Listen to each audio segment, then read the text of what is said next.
ലൂക്കായുടെ വിശുദ്ധ സുവിശേഷം 1-ാം അധ്യായം 57 മുതൽ 66 വരെയുള്ള തിരുവചനങ്ങൾ. എലിസബത്തിന് പ്രസവ സമയമായി. അവൾ ഒരു പുത്രനെ പ്രസവിച്ചു. കർത്താവ് അവളോട് വലിയ കാരുണ്യം കാണിച്ചിരിക്കുന്നു എന്ന് കേട്ട അയൽക്കാരും ബന്ധുക്കളും അവളോടൊത്ത് സന്തോഷിച്ചു. 8-ാം ദിവസം അവർ ശിശുവിൻ്റെ പരിച്ഛേദനത്തിന് വന്നു.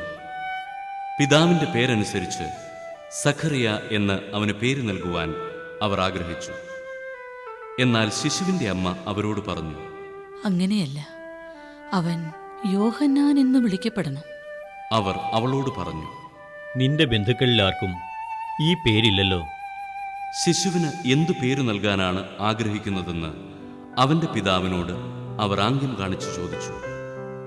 അവൻ ഒരു എഴുത്ത് പലക വരുത്തി അതിലെഴുതി, യോഹന്നാൻ എന്നാണ് അവൻ്റെ പേര്. എല്ലാവരും അത്ഭുതപ്പെട്ടു. തൽക്ഷണം അവൻ്റെ വായ് തുറക്കപ്പെട്ടു, നാവ് സ്വതന്ത്രമായി. അവൻ ദൈവത്തെ വാഴ്ത്തിക്കൊണ്ട് സംസാരിക്കാൻ തുടങ്ങി. അയൽക്കാർക്കെല്ലാം ഭയമുണ്ടായി. യൂദയായിലെ മലനാട്ടിലെങ്ങും ഈ സംഗതികൾ സംസാര വിഷയമാവുകയും ചെയ്തു. കേട്ടവരെല്ലാം ഈ ശിശു ആരായിത്തീരുമെന്ന് ചിന്തിച്ചു തുടങ്ങി.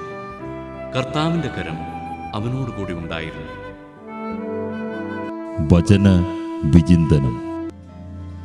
ദൈവത്തിൻ്റെ വാഗ്ദാന പൂർത്തീകരണ ഭാഗമായി യോഹന്നാൻ ജനിച്ചു. രക്ഷകനെ കാത്തിരിക്കുന്ന ജനതയ്ക്കും ലോകത്തിനും രക്ഷയുടെ മുന്നോടിയായി വന്നവനാണ് വിശുദ്ധ സ്നാപക യോഹന്നാൻ. ദൈവദൂതൻ്റെ സന്ദേശത്തെ പുരോഹിതനായ സഖറിയ സംശയിച്ചതിനാൽ സഖറിയ ഊമനായിരുന്നു. എന്നാൽ യോഹന്നാൻ്റെ പേരിടൽ സമയത്ത് സഖറിയ എന്ന പിതാവിൻ്റെ പേര് തന്നെ കുഞ്ഞിന് നൽകണം എന്നാഗ്രഹിക്കുന്ന ബന്ധുജനങ്ങളോട് അങ്ങനെയല്ല എന്ന് പറഞ്ഞ് ദൈവസന്ദേശത്തെ ഉറച്ച വിശ്വാസത്തോടെ നിറവേറ്റുന്ന സഖറിയയാണ് നമുക്ക് കാണാൻ സാധിക്കുന്നത്. വിശ്വാസ ജീവിതത്തിൽ സംശയമുണ്ടാവുക സ്വാഭാവികമാണ്. അപ്പോൾ നാം പൂർവാധികം ശക്തിയോടെ അവിടുത്തെ ആശ്രയിക്കുകയാണ് വേണ്ടത്, അല്ലാതെ ഒഴിഞ്ഞുമാറി പോവുകയല്ല. ദൈവഹിതം നിറവേറ്റുന്ന സഖറിയായോട് ദൈവം അളവറ്റ കാരുണ്യം കാണിച്ചതുപോലെ നമ്മുടെ ജീവിതത്തിലും അവിടുന്ന് കാരുണ്യമായി പെയ്തിറങ്ങും.